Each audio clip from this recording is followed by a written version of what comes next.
Welcome to Proof Points, a podcast by Latham High-Tech Seeds. Family owned and farm proven for more than 75 years, Latham Seeds is growing strong. Now, here's product manager and host of Proof Points, Steve Sick. Hello and welcome to this week's episode of Proof Points. I'm here today with Bob Foley, Latham's pre-commercial development manager. How are you today, Bob? Good morning, Steve. I'm very well, thank you. Good. As we start getting into spring and planters start rolling, there's a lot of questions and things that should be checked by growers. In your opinion, what's the number one thing that growers need to check and look at when they're starting to plant? Well, from a planter side, of course, every planter has a nice manual with it, but right. I think that seeding rate, that drop rate of every unit needs to be confirmed. That not only is the number and the population, coming out of that planter at the same rate. I think having that depth and the depth control and the way we control the slot and the way the slot gets pressed and the way everything gets put back together with the seed in it is probably one of the more variable things on all of the corn planters out there. A lot of units operate differently, and you and I have both been to fields where emergence problems can be tracked almost to a unit. We see it in research plots, we see it in trouble calls, and it goes right back to one unit on that corn planter, or one half of the corn planter with these air systems, or it's kind of crazy to me that we spend all winter getting ready to plant. We even take the machines in the shop and get ready to plant. We wrestle with the price of the seed and the price of the herbicide and everything like that, but we can't take 10 times during the planting day to get off the planter and just, first of all, take a break, which is good for you.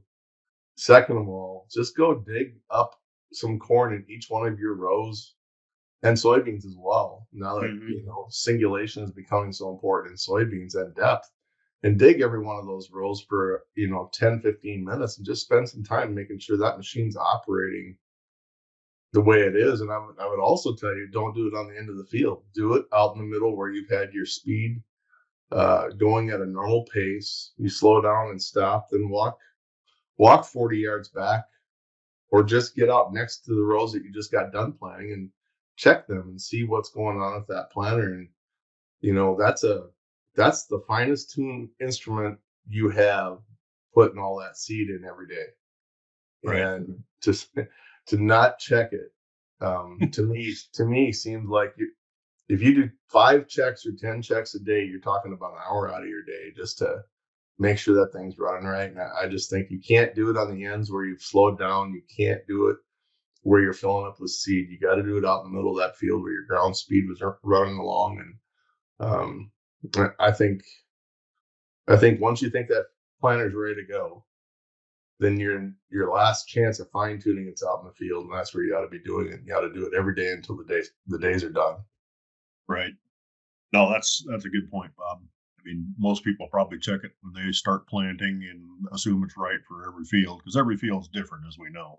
Yeah, your depth will vary. You come out and plant in the morning into some dry ground and come back to that field the next, especially when we have these cool nights.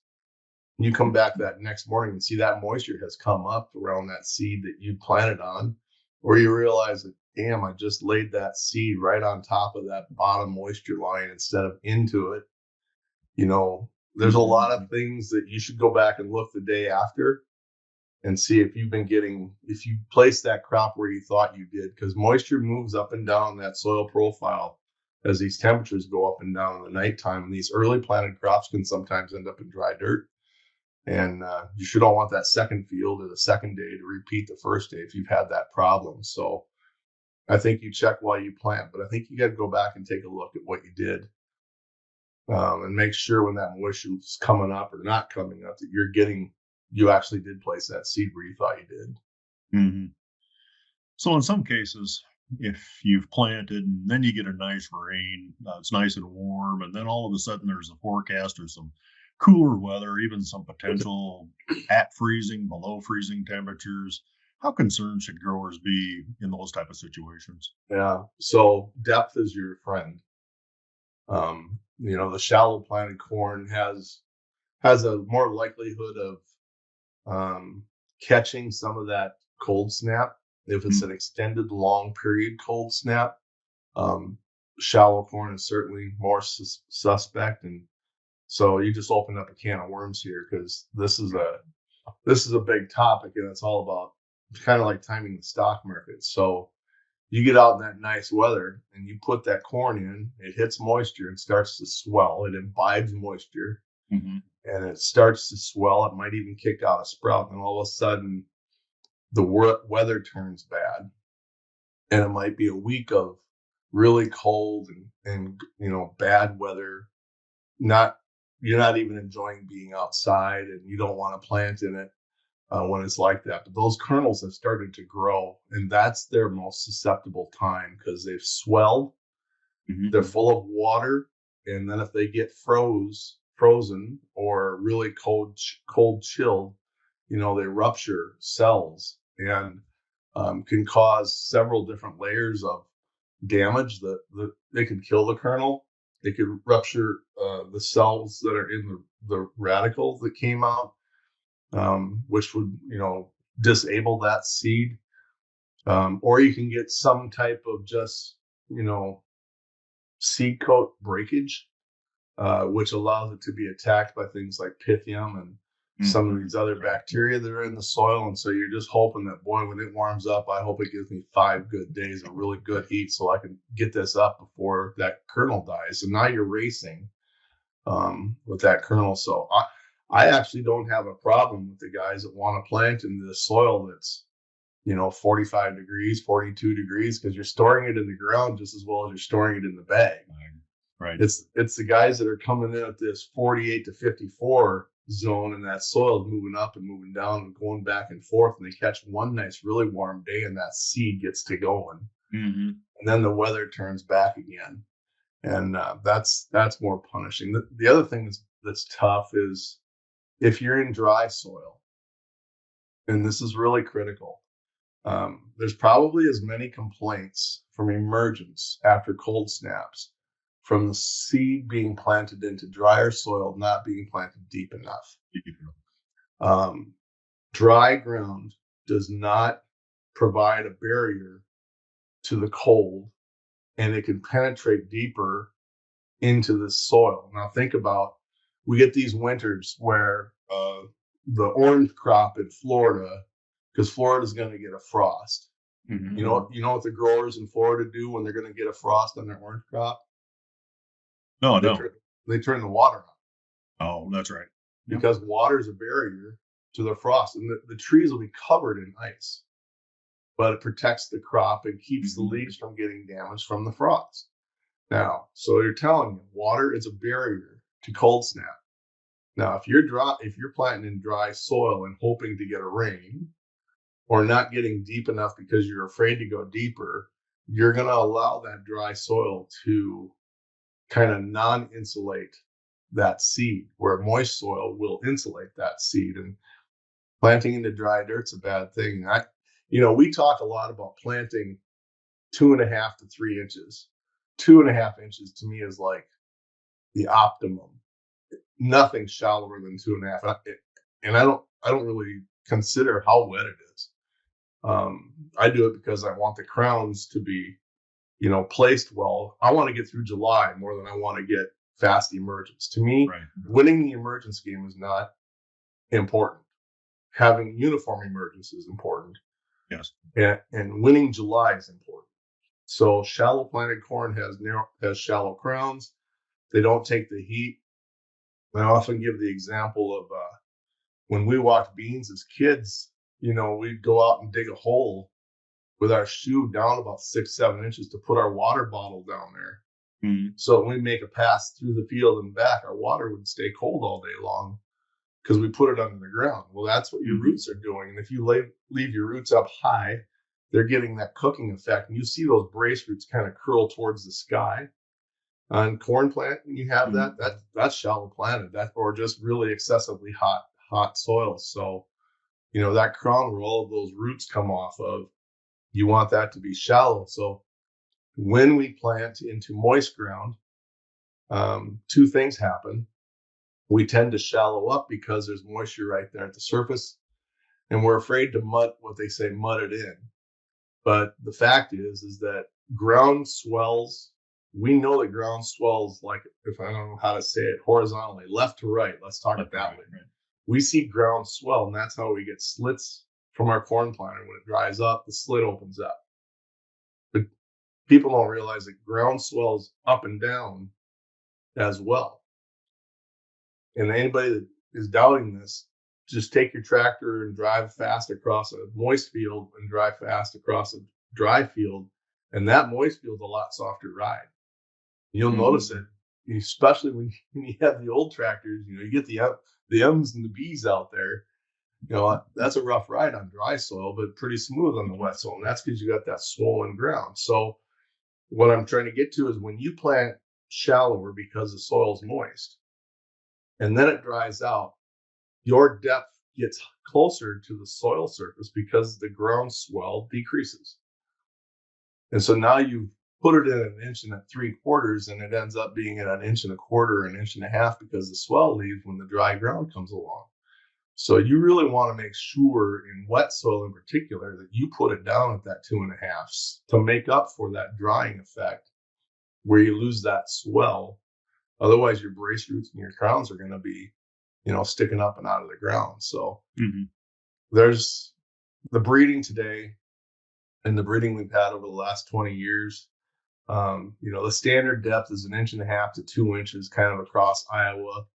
And I think it's okay as long as, you've got uniform soil tillage. Is the other thing we've seen. You and I have both been in fields where, right, these tillage operations and these harrowing baskets are pretty nice. They leave a nice looking field, but the moisture level behind them underneath that ground is variable. You go out a day after those machines run through there, and you'll find a pack of, you'll find one spot where, there's 1 inch of dry powder on top of moist ground. Then you go over 6 inches, and you'll find 2 inches of dry powder on top of moist ground. And you need to find that area where the seed is going to get into the moist ground across the entire field. Field cultivators, and assuming you have moisture at the top because you brought it up, isn't probably the right way to do it. It's more about finding wherever that consistent moisture line is and putting the seed down to that, even if it's 3.5, 4 inches.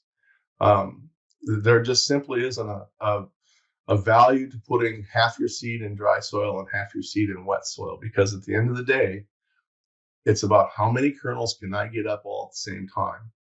Right. That's your target, not how fast can I get them up, and not how slow will they come up, but did they come up uniformly in a small window of time? And when you have that happen, every one of those plants becomes equally productive, even if it takes 20 days to come up or 12 days to come up instead of your neighbor's 7 days. Uniform emergence is what you're after. So uniform soil levels, uniform moisture levels, uniform depth, uniform spacing. We talk about all that, but the target is uniform emergence. Right. So really, to what you're saying is then that if your seed comes up within 3 days, as long as it's uniform, it's no different than if the seed comes up in 2 weeks. As long as it comes up uniform, you wouldn't expect any yield drag or lag. That's correct. That's correct. And your calendar is really not against you at this point, right? I mean, right. You're not accumulating enough heat units to even grow corn. If it's coming up in 10 or 15 days, well, you didn't have enough heat units to, to jack that corn out of the ground at a fast rate anyway. Now you plant in June. This is the other thing the guys I've seen do is we get to June, let's say, or that last week of May, and we're discussing replanting and planting. I got to get my corn in, and can I still plant? Your emergence at that time can be 5 to 7 days. Just really come screaming out of the ground. That crop will never slow down as long as you go. But even that, you got to have your planting depth. You got to have your planting depth to protect the crowns, and you got to have your planting depth to get to uniform soil moisture, and so you can have uniform emergence no matter when you're planting it. If you're in a clay soil, 3 to 3.5 inches can be just fine. And the alarming part is as you go to a loam soil, there's no difference between that clay soil and that loam soil going at 4.5. They'll come up the same. They'll come up the same kind of number of days away. They'll come up. And you get into sand, you get into some of these really heavy sand fields where, the top 6-7 inches is just blowing. You can plant 6 inches deep. Mm-hmm. And your emergence is going to be the same as if you'd have planted, in your clay soils at that 3 inches. Right. Because temperature. Yeah. Yeah. I don't think a lot of people realize that and understand that. They just think I'm going to plant 2 inches deep, no matter what the soil type is, no matter what the conditions are. I'm just going to get in the tractor and go. That's just definitely not the way to do it. Yeah. And the heavier your soil, the better your water holding capacity, right? So when you get less water holding capacity, you have less insulation. You have chances for those kernels to dry out. You want to plow those things in deeper and make sure they're sitting in moisture. No, I agree. And I hope we provided some insights to all the listeners off of this episode of Proof Points. And I think, I want to thank Bob. I think we provided some great details and some information going into the planting season as planting season starts to roll in and wrap up. With that, thank you for tuning in to this week's episode. Stay safe out there, and thank you for listening.